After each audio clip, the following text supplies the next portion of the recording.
आज बाबा के महावाक्य। तो आज बाबा के महावाक्य शुरू करते हैं। 18/7/1971 के बाबा के महावाक्य, विल पावर और कंट्रोलिंग पावर। हम बच्चों को विल पावर और कंट्रोलिंग पावर बढ़ाने की आवश्यकता है। दोनों ही शक्तियां हम बच्चों के लिए बहुत जरूरी है। जितना जितना कंट्रोलिंग पावर आएगी, कंट्रोल से ये नहीं होता कि हमें किसी चीज को दबाना है या हमें अपने मन को, अपने विचारों को दबाना है। राजयोग क्या सिखाता है? मन को अमन बनाता है, सुमन बना देता है कि केवल अच्छे विचार आए, लेकिन जो अंदर पहले से वाइसेस हैं, विकार हैं, उन्हें दबाना नहीं है। उन्हें क्या करना है? परिवर्तन करना है। और कंट्रोल किसे करना है, कैसे करना है, आज बाबा हमें अपने महावाक्यों से बताएंगे।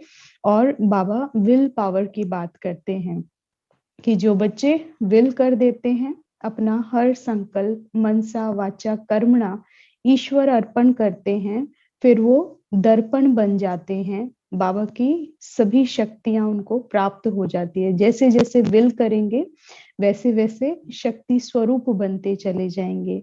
तो विल पावर भी कैसे आएगी, वो भी बाबा ने कैसे कैसे अर्पण करेंगे और शक्तियां आप में विस्तृत होती चली जाएंगी। बाबा के आज के महावाक्यों से हम जानेंगे। बाबा ने इन दोनों ही शक्तियों का आज वर्णन बहुत सुंदर से किया है। हमें अनेक अनुभव, एग्जाम्पल्स बाबा ने दिए हैं। बाबा कहते हैं अपने अंदर विल पावर और कंट्रोलिंग पावर, दोनों ही पावर्स का अनुभव करते हो, क्योंकि अपने पुरुषार्थ के लिए व अन्य आत्माओं की उन्नति के लिए यह दोनों ही पावर्स अति आवश्यक हैं। अगर अपने में ही कंट्रोलिंग पावर और विल पावर नहीं है, अगर खुद में ही कंट्रोल करने की शक्ति नहीं है और बाबा कहते हैं विल पावर नहीं है, तो औरों को भी विल कराने की शक्ति नहीं आ सकती। जैसे जैसे हम जो जो पुरुषार्थ करते हैं और उस पुरुषार्थ में सफलता प्राप्त करते हैं, तो वही जब हम अनुभव के द्वारा अनेका अनेक आत्माओं को सुनाते हैं, तो वो अनेका अनेक आत्माएं भी वो फिर सफलता को प्राप्त करती हैं। लेकिन केवल सुनाते हैं और स्वयं ने अनुभव नहीं किया। अगर आप शांति की बात करते हैं, पवित्रता की बात करते हैं, केवल मुख से वर्णन कर रहे हैं और अंदर में पवित्रता नहीं है, शांति नहीं है, तो आप दूसरी आत्माओं को जिनको सुनाते हैं, बताते हैं, वो आत्माएं भी फिर वो अनुभव नहीं कर पाती हैं। तो बाबा कहते हैं औरों की जो व्यर्थ संकल्प व व्यर्थ चलन अभी तक चलती रहती है, वो कंट्रोल नहीं करा सकते हैं, क्योंकि अभी स्वयं का व्यर्थ नहीं खत्म हुआ।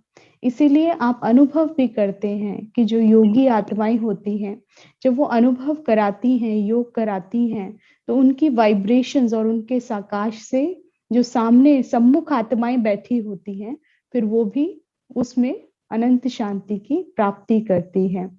जो अवस्था आपकी होगी वही फिर दूसरी आत्माएं अनुभव करती हैं। बाबा कहते हैं अगर तुम्हारा कंट्रोल नहीं है, तुम व्यर्थ में जा रहे हो, तो दूसरों को अनुभव नहीं होगा। विल पावर नहीं रहती। विल पावर अर्थात जो भी कुछ किया, संकल्प, वाणी और कर्म द्वारा, वह सभी बाप के आगे विल अर्थात अर्पण कर दें। बाबा के आगे मनसा वाचा कर्मणा जो भी करते हो, जो भी जैसा भी है, चाहे अच्छा है चाहे व्यर्थ है, जो भी अंदर आ रहा है वो बाबा के ऊपर अर्पण करते जाओ। हर संकल्प क्या है? देते जाना है कि ये सब तेरा तेरा तेरा, बस ये फिलॉसफी याद रखनी है। सब कुछ परमात्मा को अर्पण करते चले जाओ। तो बाबा कहते हैं बाप के आगे विल अर्थात अर्पण कर दे। जैसे भक्ति मार्ग में जो भी कुछ करते हैं, खाते हैं, चलते हैं, तो कहने मात्र कहते हैं ईश्वर अर्पण। लेकिन यहाँ अभी समझते हैं कि जो भी किया वह कल्याणकारी बाप के कल्याण के कर्तव्य प्रति विल किया। अभी तो समझ आ गई। लेकिन भक्ति मार्ग में पहले हम लोग क्या करते थे, जब मंदिर जाते थे, कुछ भी करते थे, वहां पर चक्र भी लगाते थे, परिक्रमा करते थे, जो भी करते थे वो समझते थे कि ईश्वर अर्पण हो रहा है, ईश्वर अर्थ कर रहे हैं। लेकिन बाबा कहते हैं अभी समझ आ गई है कि परमात्मा शिव यानी कल्याणकारी है, और वो इतना बड़ा कर्तव्य निभा रहा है, इस धरा पर आए हैं, विश्व कल्याण करने के लिए आए हैं। तो अब हम सब बच्चे जो भी अपना तन मन धन मनसा वाचा कर्मणा जो भी भगवान को अर्पित करते हैं, वो फिर कल्याणकारी हो जाता है, कल्याण अर्थ हो रहा है, विश्व कल्याण अर्थ होता है। तो बाबा कहते हैं तो जितना जितना जो कुछ है वह अर्पण करते जाएंगे तो अर्पणमय दर्पण बन जाता है।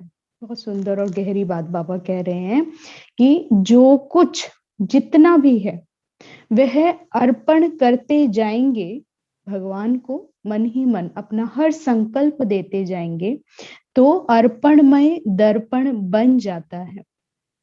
तो एक एक संकल्प, क्योंकि अनेक संकल्प सारा दिन उत्पन्न होते हैं, जैसे जैसे संबंध में आएंगे तो संकल्प आते हैं, कोई कर्म करना होता है उसके लिए आइडियाज आते हैं, चिंतन चलता है। तो बाबा कहते हैं कि जितना जितना अर्पण करते जाएंगे अर्पणमय दर्पण बन जाता है।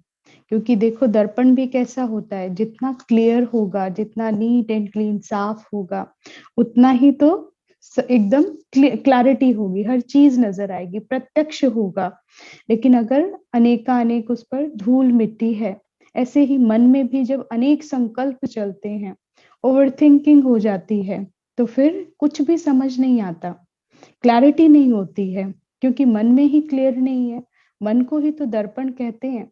तो ऐसे ही बाबा भी कहते हैं कि जितना भगवान को सौंपते जाओगे, यानी परमात्मा के अर्थ कर रहे हो, ईश्वर की याद है, तो फिर क्या है, उतना उतना उसकी ऊर्जा, उसकी शक्तियों को ग्रहण करते हो, और फिर क्या है, मन रूपी दर्पण क्लियर होता चला जाता है।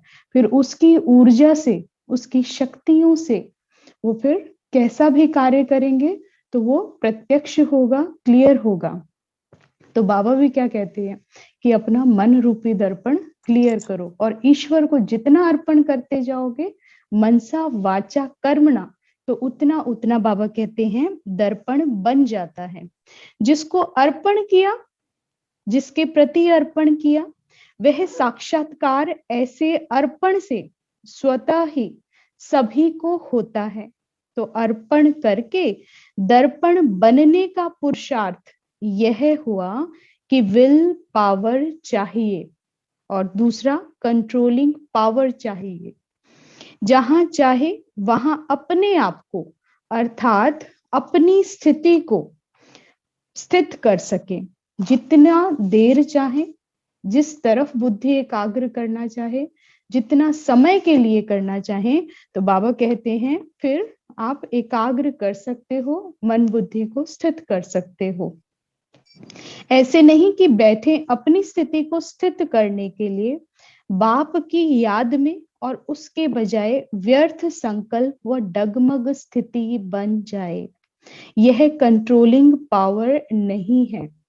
जब भी जिस कार्य के लिए हम उतरते हैं, चाहे योग में बैठने के लिए, चाहे कर्म करने के लिए, तो बाबा कहते हैं फिर उसमें फुल फोकस होना चाहिए, इधर उधर व्यर्थ ऊर्जा नहीं गंवानी है। तो बाबा कहते हैं इतनी कंट्रोलिंग पावर आनी चाहिए, एक सेकंड से भी कम समय में अपने संकल्प को जहां चाहे वहां टिका सके। एक सेकंड से भी कम बाबा कह रहे हैं। तो ये बहुत ही पुरुषार्थ की बाबा बात करते हैं। जब निरंतर पुरुषार्थ में आत्माएं रहती हैं, तब क्या होता है, ऐसी स्थिति को प्राप्त कर लेते हैं, जैसे हमारे वरिष्ठ, हमारी दादियों ने प्राप्त करी है। तो बाबा कहते हैं ऐसे ही आप भी कर लेंगे। बाबा कहते हैं अगर स्वयं की स्थिति को नहीं टिका सकेंगे तो औरों को आत्मिक स्थिति में कैसे टिका सकेंगे।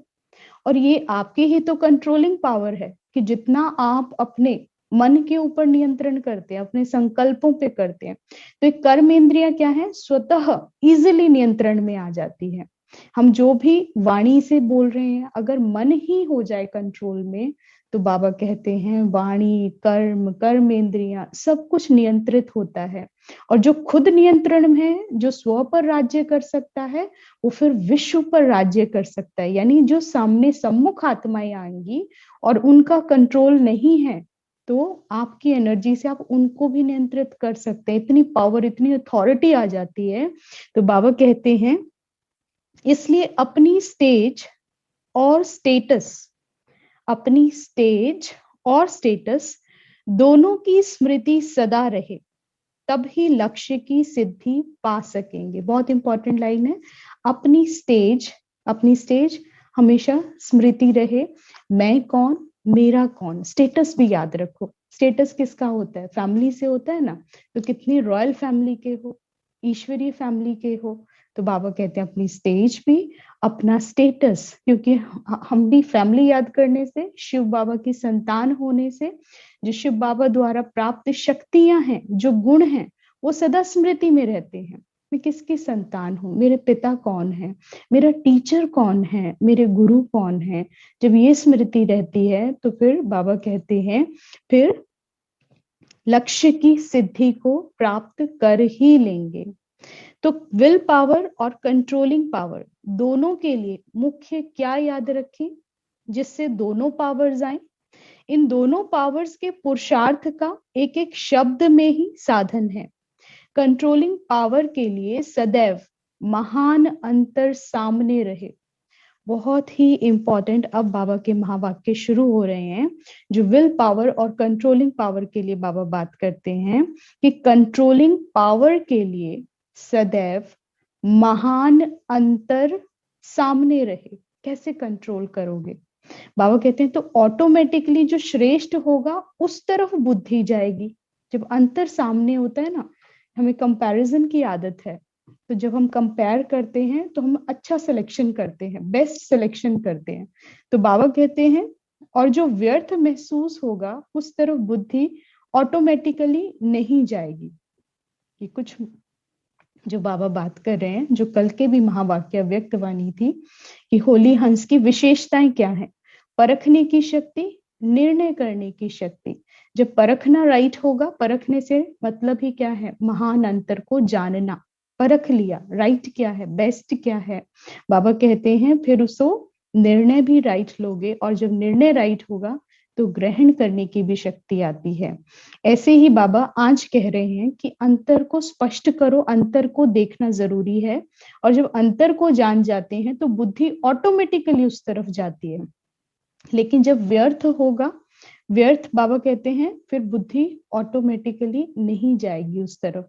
जो भी कर्म करते हो तो महान अंतर, अब वो कौन कौन से महान अंतर हैं, क्या क्या चेक करना है, बाबा बता रहे पॉइंट वाइज। पहली पॉइंट बाबा कहते हैं शुद्ध और अशुद्ध का अंतर। होली हंस है ना, तो शुद्ध क्या है, अशुद्ध क्या है। मन में जो विचार आ रहे हैं उसको निरंतर बुद्धि चेकिंग करती रहे।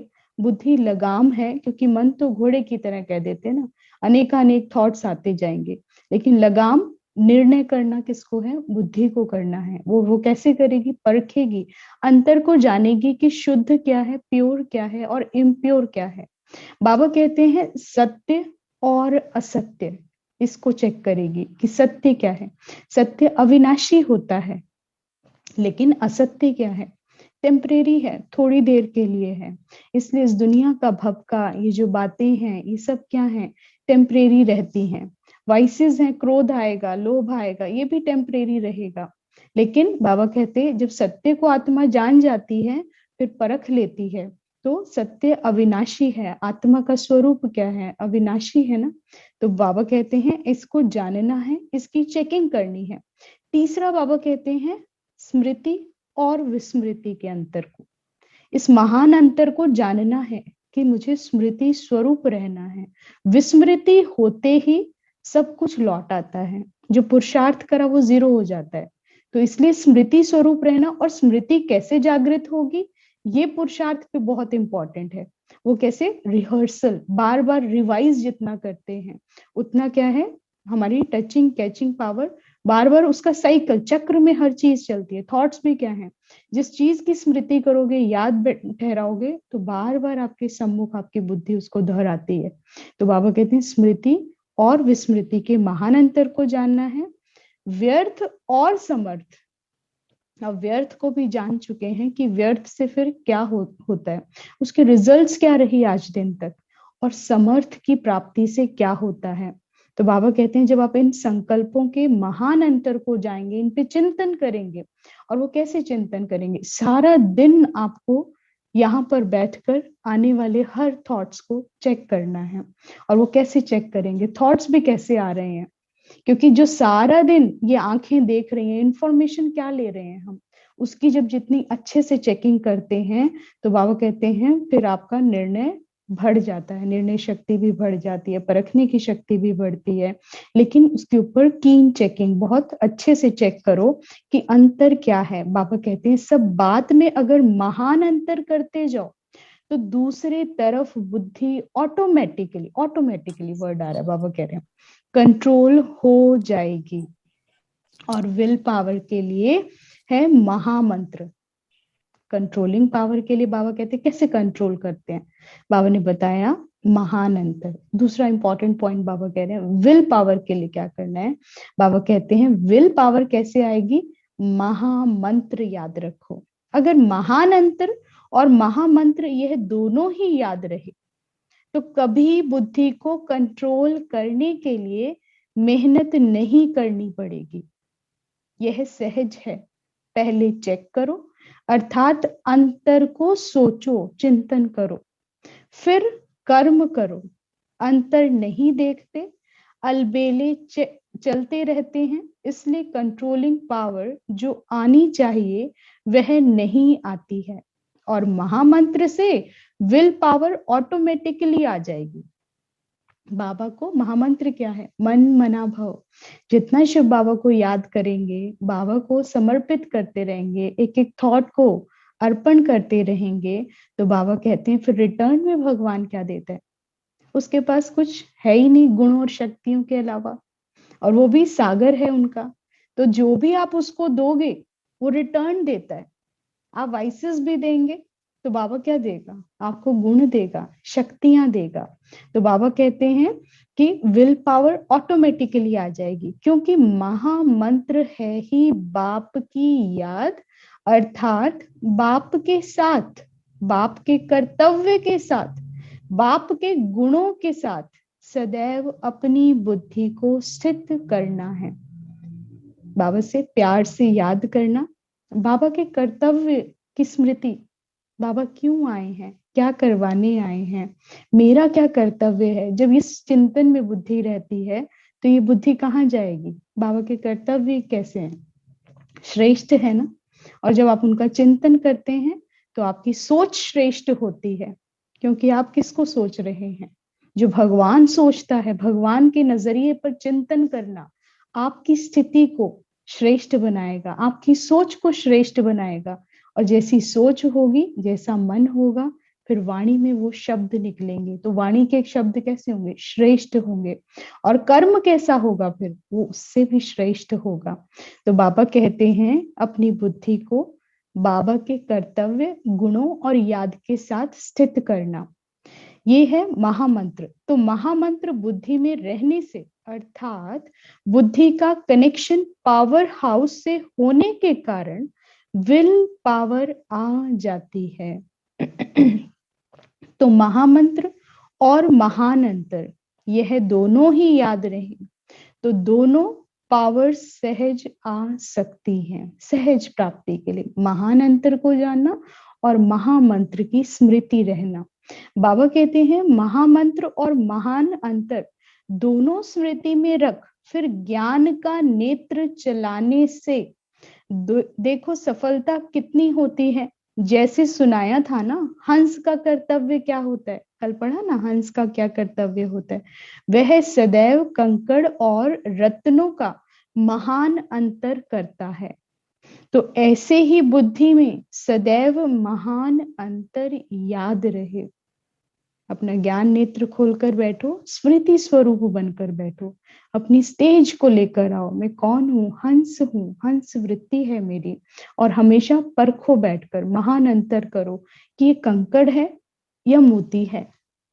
ज्ञान रतन मोती है, श्रीमत क्या कहती है उसका चिंतन, उसको उसके साथ कंपैरिजन करना है। जो मैं सोच रहा हूँ और जो करने वाला हूँ, उस सारी बातों को श्रीमत के साथ मैच करना कि क्या ये श्रीमत के अकॉर्डिंग है।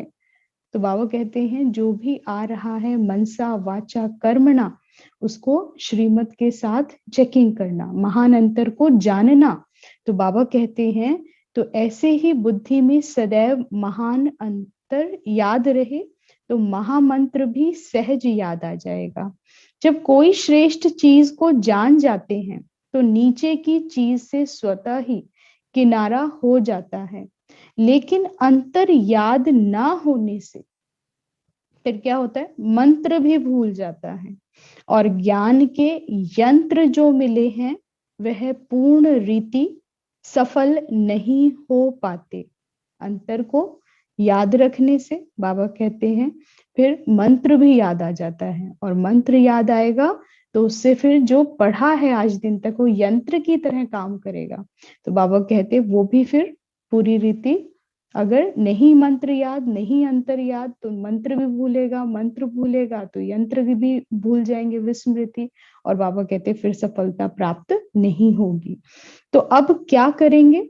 बाबा कहते हैं सिर्फ 2 शब्द याद रखना है, हंस बनकर अंतर करते जाओ। समझा? जैसे बाप दादा के 3 रूप मुख्य हैं।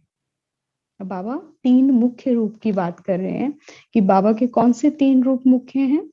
तो सर्व संबंध, फिर भी 3 संबंध मुख्य है ना, और वो कौन से हैं? बाप, टीचर, सतगुरु, ये 3 इंपॉर्टेंट संबंध बाबा बताते हैं। बाबा कहते हैं ऐसे ही सारे दिन के अंदर आपके भी मुख्य 3 रूप आपको याद रहनी चाहिए। जैसे बाल अवस्था, युवावस्था और वृद्ध अवस्था होती है ना, फिर मृत्यु होती है, यह चक्र चलता है। तो सारे दिन में तीनों रूप कौन से याद रहे जिससे स्मृति भी सहज रहे और सफलता भी ज्यादा हो। जैसे बाप के यह 3 रूप वर्णन करते हो, कौन से? बाबा कहते हैं वैसे ही आपके 3 रूप कौन से हैं? बाबा के बाप, टीचर, सतगुरु है। अगर बाबा के ये 3 मुख्य हैं तो इन्हीं से रिलेटेड फिर मेरे हैं। अगर वो पिता है, बाप की स्मृति रखनी है तो मैं उसकी संतान हूँ, और फिर टीचर है तो मैं उसका स्टूडेंट हूँ, और अगर गुरु है तो फिर मैं उसका शिष्य भी हूँ। तो बाबा कहते हैं कि जब 3 आप याद रखते हैं तो आपको अपने भी कौन से याद करने? सवेरे सवेरे अमृत वेले जब उठते हो, सुबह सुबह जब उठते हो अमृत वेले और याद की यात्रा में रहते हो, वह रूह रिहान करते हो, तो उस समय का रूप कौन सा होता है? बालक सो मालिक।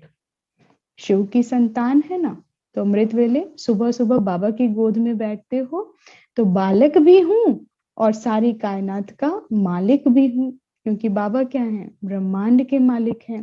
तो बाबा कहते हैं बालक सो मालिक की स्मृति।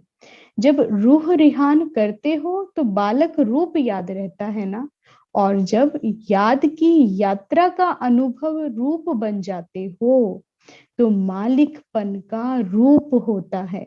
तो अमृत वेले होता है बालक सो मालिकपन का रूप। फिर कौन सा रूप होता है? Godly student life. फिर पढ़ाई आ जाती है अमृत वेला के बाद। तो बाबा कहते फिर गॉडली स्टूडेंट लाइफ। फिर तीसरा रूप कौन सा है? बाबा कहते हैं सेवाधारी का। यह तीनों रूप सारे दिन में धारण करते कर्तव्य करते चलते हो। ये रूप यह 3 होते हैं, और रात को फिर कौन सा रूप हो जाता है? कौन सा होता है? अंत में रात को सोते समय स्थिति होती है अपने को चेक करने की, और साथ साथ अपने को वाणी से परे ले जाने वाली स्थिति भी होती है। उस स्थिति में स्थित हो, एक दिन को समाप्त करते हो और फिर दूसरा दिन शुरू होता है।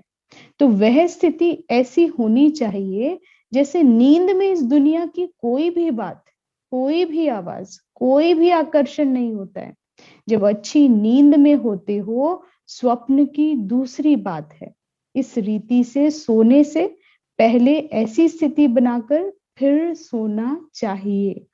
बाबा इससे हमें और डायरेक्शन भी दे रहे हैं कि कई बार हमें नींद की भी प्रॉब्लम होती है, नींद नहीं आती है, क्योंकि जब ज्यादा ओवर थिंकिंग होगी, व्यर्थ चलता है, किसी से कोई बात हो गई और फिर तुरंत सो जाते हैं, तो कहीं पर फिर या तो स्वप्न आते हैं, उन्हीं बातों के आते हैं। तो बाबा कहते हैं इसीलिए जब भी सोते हो, सोने से आधा घंटा पहले बाबा की याद में बैठना है, याद की यात्रा पर जाना है। तो जो सारा दिन किया है उसका अकाउंट क्लियर करना है। कोई बात भी होगी, कुछ गड़बड़ भी हुई है, तो क्षमा याचना भी, जिन्होंने अच्छा किया, सहयोग दिया, उनका धन्यवाद भी करना होता है। तो बाबा कहते हैं और बाबा के साथ एकांत में फिर स्थित हो जाना है, बाबा के बिल्कुल नजदीक, बिल्कुल पास जाकर बैठना है।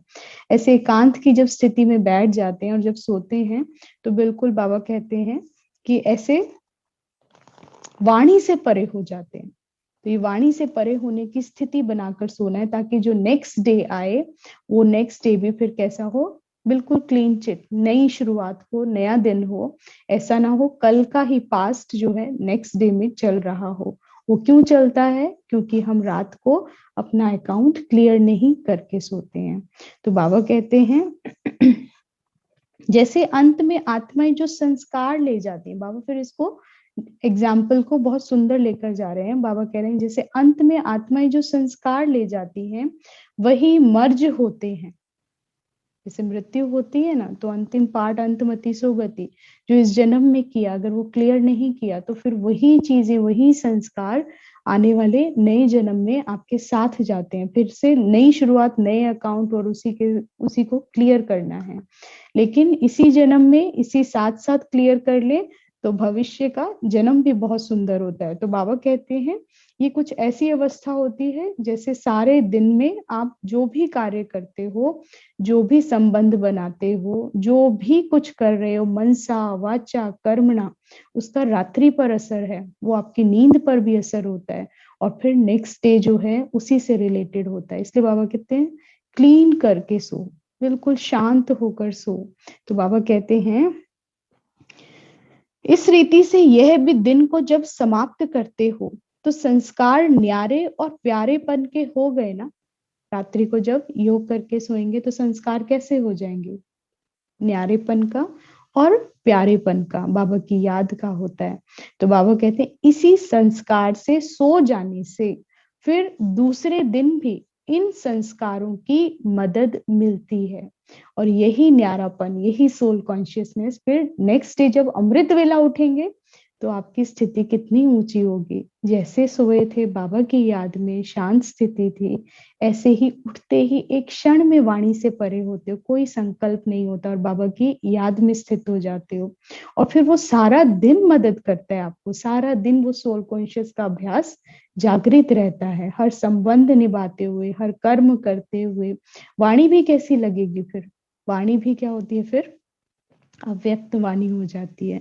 तो बाबा कहते हैं इसलिए रात के समय जब दिन को समाप्त करते हो, तो याद अग्नि से व स्मृति की शक्ति से पुराने खाते को समाप्त अथवा खत्म कर देना चाहिए। हिसाब चुकतो कर देना चाहिए, हिसाब पेंडिंग नहीं रखना है। रोज रात्रि का ये बहुत पक्का चार्ट बनाना चाहिए कि याद की अग्नि से, स्मृति से बाबा को सब कुछ अर्पित करके सोना है, कुछ भी अपने पास नहीं रखना है। जैसे बिजनेसमैन भी अगर हिसाब किताब चुकतो ना रखते, तो खाता भर जाता है, पेंडिंग हो जाता है ना, और कर्जदार हो जाते हैं। कर्ज को मर्ज कहते हैं। इसी रीति से अगर सारे दिन के किए हुए कर्मों का खाता और संकल्पों का खाता भी कुछ हुआ, उसको चुकतू कर दो। दूसरे दिन के लिए कुछ कर्ज की रीति ना रखो। और अगर जितना कर्ज आपका इकट्ठा होता जाएगा फिर वो डबल ट्रिपल भी होता रहता है। बाबा कहते हैं नहीं तो वही मर्ज के रूप में बुद्धि को कमजोर कर देता है।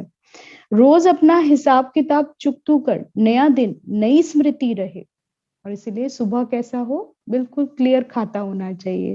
तो बाबा कहते हैं नई स्मृति हो, नया स्वरूप हो, नया चिंतन हो। ऐसे जब अपने कर्मों और संकल्पों का खाता क्लियर रखेंगे तब संपूर्ण व सफलता मूर्त बन जाएंगे। संपूर्ण और सफलता मूर्त बन जाएंगे कैसे? जब रोज रात्रि को याद की अग्नि से हिसाब किताब को चुकतू कर देंगे। बाबा कहते हैं अगर अपना ही हिसाब चुकतू नहीं कर सकते तो दूसरों के कर्म बंधन व दूसरों के हिसाब किताब को कैसे चुकतू करा सकेंगे? इसलिए रोज रात को अपना रजिस्टर साफ होना चाहिए। तो जो हुआ वह योग की अग्नि में भस्म करो। जैसे कांटों को भस्म कर नाम निशान गुम कर देते हो ना, इस रीति अपने नॉलेज की शक्ति और याद की शक्ति, विल पावर और कंट्रोलिंग पावर से अपने रजिस्टर को रोज साफ रखना चाहिए। कैसे साफ रखेंगे? नॉलेज की शक्ति और याद की शक्ति, लाइट और माइट कह देते हैं ना, रोज ज्ञान से और रोज याद की अग्नि, याद की शक्ति। विल पावर, विल पावर हर संकल्प बाबा को देते जाएंगे, विल पावर आती जाएगी। आत्मा में शक्ति कैसे आएगी? जब एक एक संकल्प, हर एक बात बाबा को समर्पित कर दो। जो गलतियां भी हुई उसके लिए क्षमा मांग लो कि बिल्कुल बाबा मुझसे हुई है, मैं क्षमा मांगता हूँ। तो बाबा कहते हैं और कंट्रोलिंग पावर से, कंट्रोलिंग का बाबा ने कैसे बताया कि महान अंतर को जानना है कि जो भी सिचुएशन चल रही है, जो भी बात आ रही है, फिर मन में क्या चल रहा है, उन विचारों को भी आप चेक करो कि इस परिस्थिति में क्या थॉट्स चल रहे हैं और क्या होने चाहिए। श्रीमत क्या कहती है, बाबा क्या कहते हैं, शुद्ध विचार क्या है, अशुद्ध विचार क्या है, उनका महान अंतर को जानना। तो बाबा कहते हैं तो कंट्रोलिंग पावर आ जाए, क्योंकि फटाफट से सिलेक्शन भी क्या करोगे, बेस्ट करोगे कि इससे मुझे सुख की प्राप्ति है, जिसमें मुझे सुख और शांति की प्राप्ति होती है, जिसमें मैं पवित्र रहता हूँ, तो वही सिलेक्ट करना है और उसी से फिर कंट्रोल भी करने की शक्ति आ जाएगी। नहीं, गलत रास्ते पे नहीं जाना है। बाबा कहते हैं कंट्रोलिंग पावर से फिर अपने रजिस्टर को साफ करना है, जमा ना हो एक दिन के किए हुए व्यर्थ संकल्प व व्यर्थ कर्म की दूसरे दिन भी लकीर ना रहे, अर्थात कर्जा नहीं रहना चाहिए। बीती सो बीती, फुल स्टॉप। रात को क्लियर ही कर देंगे तो बाबा कहते हैं फिर कुछ स्मृति जागृत ही नहीं होती है। लेकिन अगर पेंडिंग कर दिया तो कर्जा बढ़ता जाएगा। तो बाबा कहते हैं व्यर्थ संकल्प और कर्म की जरा भी लकीर, जरा रिंचक मात्र भी निशान ना रह जाए। रात को बाबा कहते हैं याद अग्नि, अग्नि में सब भस्म हो जाता है, कुछ भी नहीं रह जाता है। तो बाबा कहते हैं ऐसी पावरफुल याद की अग्नि लगाओ और उसपे सब कुछ भगवान को समर्पित करके बड़ा शांति से बाबा कहते हैं फुल स्टॉप लगाकर सो जाओ। ऐसे रजिस्टर साफ रखने वाले, हिसाब को चुकतू करने वाले सफलता मूर्त सहज बन सकते हैं। समझा? सारे दिन का चेकर बनना है, सारे दिन का क्या क्या करा, 1 बजे, 2 बजे, 3 बजे, 4 बजे, 5 बजे पूरी फुल चेकिंग करो। सुबह जब से उठा हूं एक एक घंटे में मैंने क्या क्या किया, एक एक मिनट की, बाबा तो सेकंड की बात करते हैं। तो बाबा कहते हैं सेकंड के चक्कर बनो, स्वदर्शन चक्र के अंदर। फिर यह एक दिन का चक्र, शुरू में ड्रिल करते थे तो चक्र के अंदर चक्र में जाते थे, फिर निकलते थे ना, तो यह बेहद का 5000 वर्ष का चक्र है। उसमें फिर छोटे छोटे चक्र हैं। तो अपना वह दिनचर्या का चक्र सदैव क्लियर रहे, मुझे नहीं, तब चक्रवर्ती राजा बनेंगे। रजिस्टर साफ करना आता है ना, आजकल साइंस ने भी ऐसी इन्वेंशन की है जो लिखा हुआ सभी मिट जाए, जो मालूम ही ना पड़े। तो क्या साइलेंस की शक्ति से अपने रजिस्टर को रोज साफ नहीं कर सकते हो? इसलिए कहा हुआ है कि बाप के प्रिय व प्रभु प्रिय वह दैवी लोक दोनों के प्रिय कौन बन सकते हैं। सच्चाई और सफाई वाले प्रभु प्रिय भी हैं और लोक प्रिय भी, और अपने आप को भी प्रिय लगते हैं। सच्चाई सफाई को सभी पसंद करते हैं। रजिस्टर साफ रखना यह भी सफाई हुई ना। और सच्चे दिल पर साहिब राजी हो जाता है, अर्थात हिम्मत और याद से मदद मिल जाती है। अच्छा, ये थे आज के बाबा के महावाक्य। तो बहुत सुंदर आज बाबा ने हमें क्लियर बताया कि कैसे कंट्रोलिंग पावर आए, कैसे विल पावर आएगी। ये दोनों शक्तियां बहुत जरूरी हैं, और बाबा ने ऑटोमेटिक आ जाए उसका भी बाबा ने आज हमें साधन बता दिए कि कंट्रोलिंग पावर महान अंतर से आएगी। और जितना जितना महामंत्र याद रहेगा, मन मना भव याद रहेगा, तो विल पावर आती जाएगी। एक एक संकल्प, वाणी, कर्म जो भी है, सब ईश्वर अर्थ अर्पण करते जाओ, तो फिर बाबा कहते हैं इन शक्तियों के दर्पण भी बन जाओगे। फिर बाबा ने और क्या कहा, महान अंतर से क्या होता है।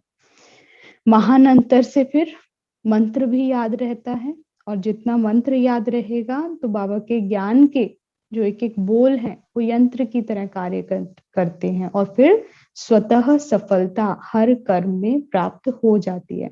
महान अंतर को ही भूल गए, शुद्ध अशुद्ध को भूल गए, है ना, स्मृति विस्मृति को भूल गए, और बाबा ने क्या बताया, सत्य असत्य को भूल गए, तो फिर क्या है, मंत्र भी भूल जाएगा। क्योंकि अगर अशुद्ध को सेलेक्ट कर लिया तो बाप की याद ठहर नहीं सकती है, और बाबा की याद नहीं ठहरेगी तो श्रीमत तो क्या है, कभी याद नहीं आएगी, और फिर क्या है, विकर्म बन जाते हैं, असफलता हमें प्राप्त होती है। तो बाबा ने आज बहुत सुंदर हमें बताया, और बाबा ने विशेष 3 रूप का जिक्र करा कि जैसे बाप के 3 रूप की स्मृति है कि बाबा बाप है, टीचर है, सतगुरु है, ऐसे सारा दिन आपको भी क्या याद रखना है कि सुबह सुबह अमृत वेले उठते ही बालक सो मालिक की स्मृति, भगवान की संतान हूँ, और फिर वो टीचर है तो स्टूडेंट लाइफ आपको याद रहे, मुझे पढ़ाई पढ़नी है। ये बाबा हमें इसके ऊपर फोकस किया आज विशेष कि अमृत वेला की भी स्मृति रहे, कितना इंपॉर्टेंट है। उस समय तुम बालक भी हो और सारे ब्रह्मांड के मालिक भी हो गए। याद की यात्रा क्या है, मालिकपन की स्थिति है कि आप इतनी लंबी यात्रा करते हो, कैसे कर पाते हो, जितना कंट्रोल होगा, और वो क्या कंट्रोल है, बाबा की याद से ही होगा। जब अंतर को जानेंगे, मंत्र को जानेंगे, तो बाबा कहते हैं हर ज्ञान का रत्न आपके लिए यंत्र का कार्य करेगा, क्योंकि उड़ना है, यात्रा पर जाना है, कोई ना कोई यंत्र तो चाहिए ना। तो बाबा कहते हैं फिर आप सेवाधारी हो, सारे दिन में जो पढ़ाई पढ़ते हो फिर उसको अप्लाई करना है, उसको चिंतन करना है, और निरंतर अपने हर कर्मेंद्रिय से आपको सेवाएं करनी है। फिर बाबा ने बहुत इंपॉर्टेंट नींद के ऊपर आज बोला कि नींद भी कैसी होनी चाहिए, रात को याद की अग्नि जलाकर सोना है, जिसमें सारे दिन का हिसाब जो है चुकतू करके सोना है। ऐसा नहीं कि कुछ भी रह जाए कल के लिए, बाकी नहीं रखना है, नहीं तो वही संस्कार बन जाएगा, पक्का हो जाएगा। इसीलिए हमें सुबह और शाम बाबा 2 बार याद की यात्रा हमारे लिए कंपल्सरी रखी हुई है, ताकि कुछ भी बनता है वो हमारा डिलीट हो जाए, कोई भी हिसाब ना बने। तो ये थे बाबा के आज के महावाक्य।